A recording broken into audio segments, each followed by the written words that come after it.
స్థానిక సంస్థల ఎన్నికలకు ఎన్నికల కమిషన్ రంగం సిద్ధం చేసింది. పంచాయతీ, మండల, జడ్పీ, మున్సిపల్, కార్పొరేషన్ ఎన్నికలు వరుస క్రమంలో జరపాలి అని చెప్పి ఎన్నికల సంఘం దానికి సంబంధించినటువంటి పూర్తి కసరత్తును ప్రారంభించి వీలైనంత త్వరగా ఒక షెడ్యూల్ను ప్రకటించినా కూడా ఆశ్చర్యం లేదమ్మా. దానికోసం వాళ్ళు పని ప్రారంభించారు. అయితే ఎన్నికల ప్రధాన అధికారిగా నీలం సాహ్ని గారు ఉన్నప్పుడు ఈవీఎంల ద్వారా ఎన్నికలు జరపాలి అని చెప్పి అనుకున్నారు. ఆ మేరకు ఇంకా ఎన్ని ఈవీఎంలు కావాలి, ఎన్ని యూనిట్లు కావాలి అని చెప్పి దీనికి సంబంధించి ఒక 400 కోట్ల రూపాయలు ఖర్చు అవుతుంది అని ప్రభుత్వానికి ప్రతిపాదనలు కూడా పంపించారు.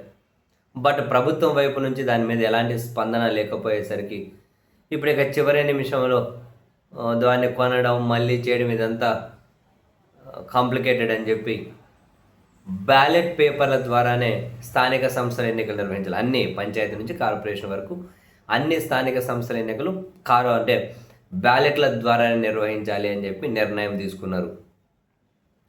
అయితే రాష్ట్రం దగ్గర చిన్న పెద్ద ఒక 1,10,000 వరకు బ్యాలెట్ బాక్సులు ఉన్నా కూడా అవన్నీ పనికిరావట. ఒక 50,000 వరకు ఏమో వినియోగంలోకి వస్తాయట.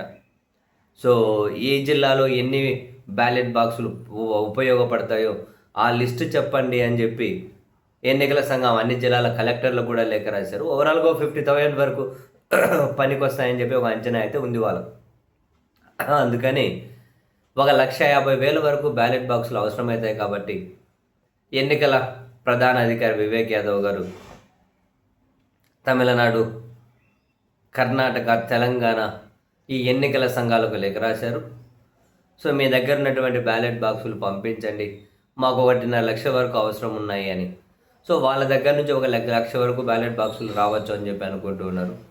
సో మన దగ్గర ఉన్నటువంటి 50,000 కలిపి మొత్తం మీద 1,50,000 బ్యాలెట్ బాక్సులతో ఎన్నికలు జరిపించేయచ్చు అని.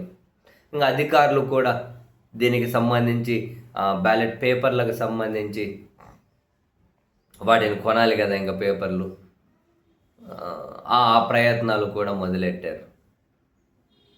సో మొత్తానికి ఈవీఎంలతో కాదు, ఇవైతే బ్యాలెట్ పేపర్లతోనే ఈసారి కూడా స్థానిక ఎన్నికలు జరగబోతూ ఉన్నాయి.